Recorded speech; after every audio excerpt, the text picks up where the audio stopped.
What is going on, beautiful people? Welcome to another episode of the Narcissist Code. I'm your favorite self-aware narcissist, Mr. Lee Hammock, better known as mental illness across all social media, the self-aware narcissist. If this is your first time seeing my face or hearing my voice, I'm a diagnosed narcissist and I use my platform to raise awareness for narcissistic personality disorder, get more people into therapy, and also validate the victims and survivors of this disorder as well. So today's episode is going to be about how you end up chasing the narcissist. I see this, I'm gonna let you know, I see this so much. This is one of the real things that a lot of people can attest to this. Like, if you end up dating a narcissistic person, if you end up marrying a narcissistic person that was chasing you, that is not your type, that was eventually, you made this person like work just super hard to get you. Like, they chased you for X amount of time. Like, this person chased me. They were in my inbox for 2-3 years, begging for a date, begging for some time with me and things like that. If you make that person chase you, eventually, and that person is a narcissist, they will punish you later on for it. They will punish you later on for it. They will love bomb you, give you everything that you want and need, and then they will start to slowly take it away. Slowly take it away.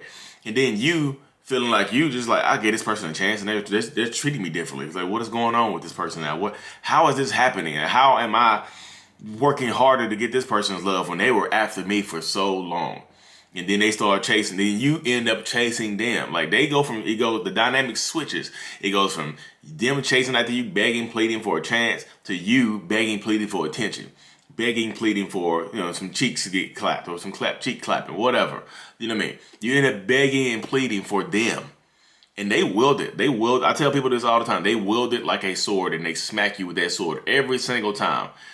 And they'll take the love away and they'll knowingly do it. They knowingly do that. Oh, you think you're better than me because you made me beg and plead for you?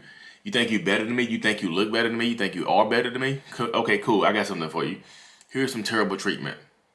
You think you're better than everybody else? Here's some terrible treatment.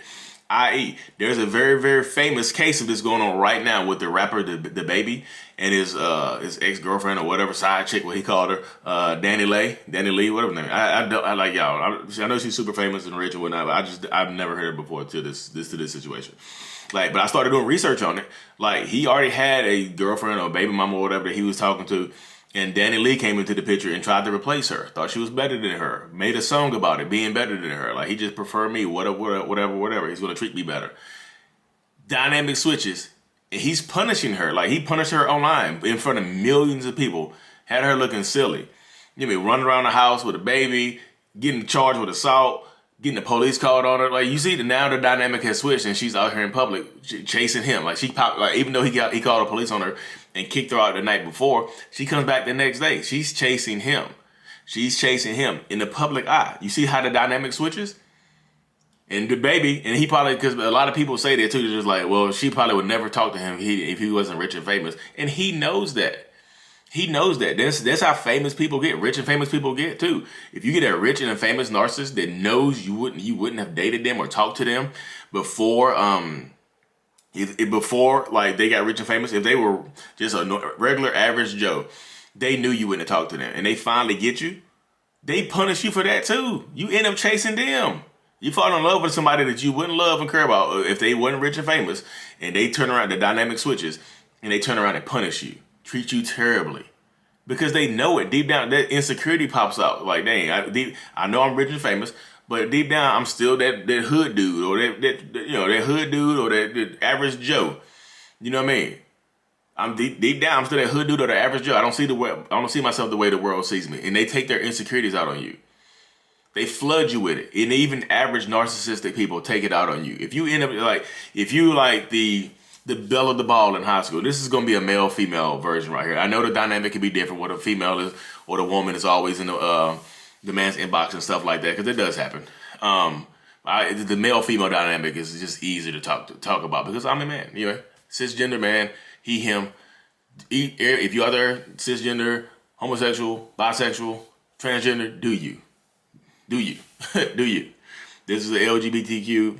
Do you? I promise. But like, if a man is in your inbox chasing, if you are at high school, you're like the prom queen or something like that. You were just popular in high school or whatever, and you got the average Joe that has a crush on you, and you just treat him terribly. You got him doing your homework.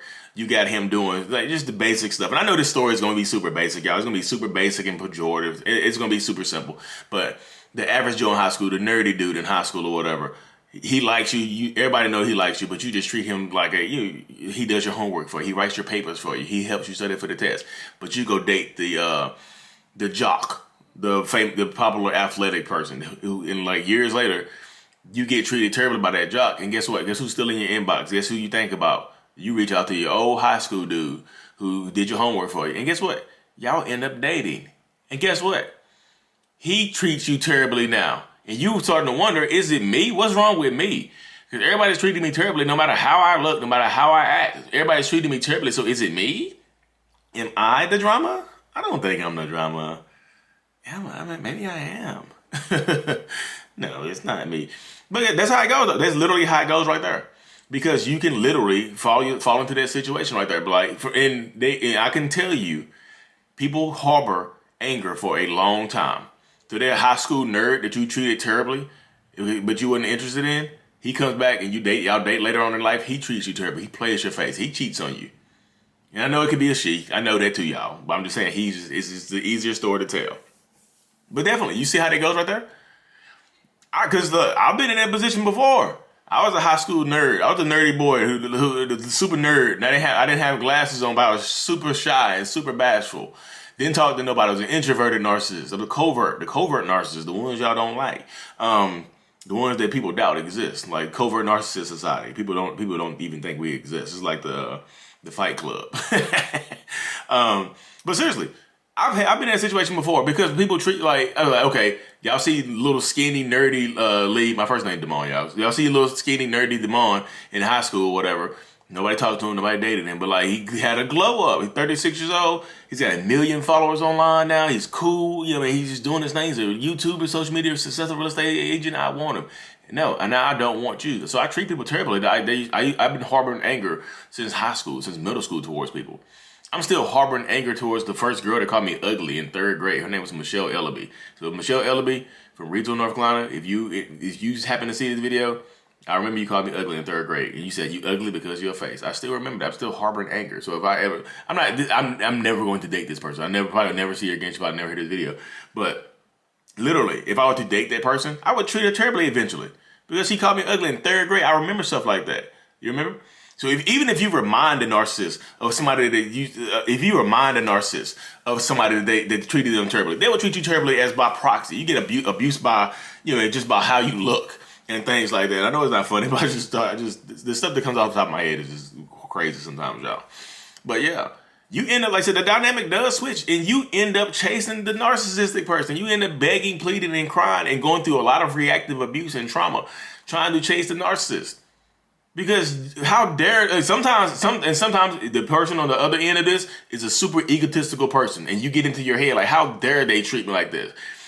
After I graciously gave you a chance to clap these cheeks, you gonna treat me like this? You gonna switch up on me? How dare you?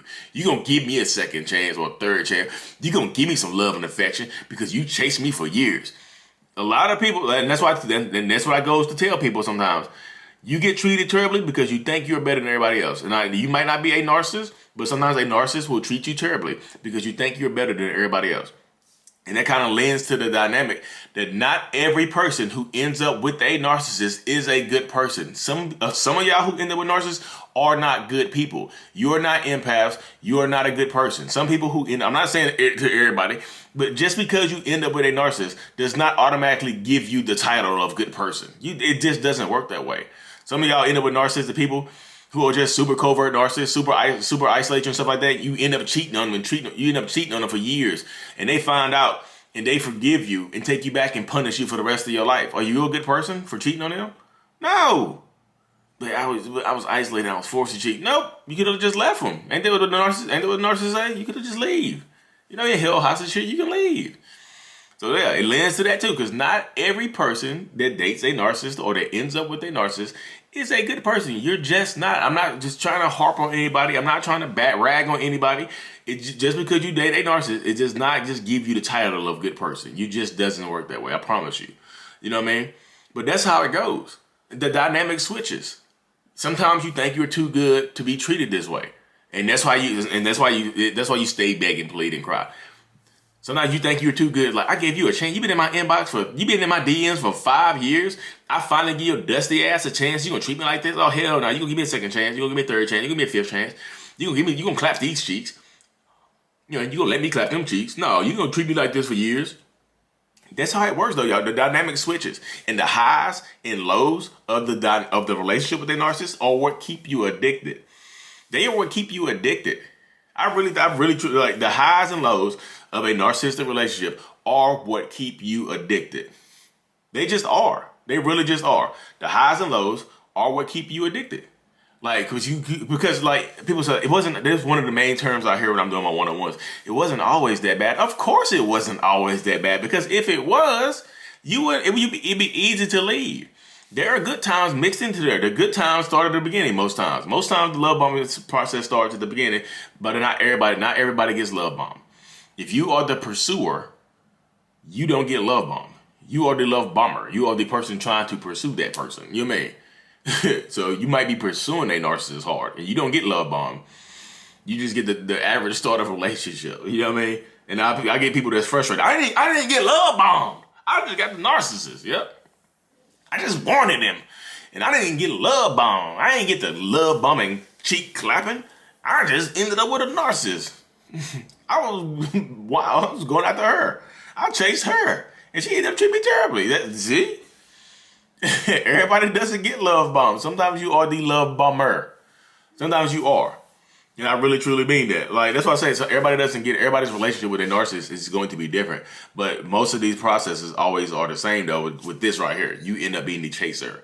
If you are in a relationship with a narcissist, you end up being the one that's begging, pleading, crying, not crying. Yeah, you cry for attention. You cry for attention. You cry for affection. You cry for some love. And you just do. You're a human being. You're a human being with a narcissist.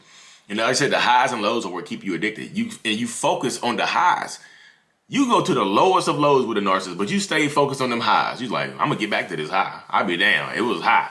When I was lifted up high, I loved it. And I don't care about this low. I don't care if it dropped down my forehead. My forehead can heal. My forehead can heal. I can heal my forehead. And the blood of Jesus will heal my forehead, but it won't heal my heart. I need to go find him. I need him back. Praise God. But yeah, you end up chasing a narcissist. So take your running shoes off. Stop chasing these narcissistic people and go get you what you deserve. Go find some happiness. You mean sometimes the chase isn't worth it. Sometimes these chases don't make you lose the correct weight. Anyways, y'all, I really truly appreciate y'all. I'm super thankful for y'all. Mental illness is out. Peace. And if you're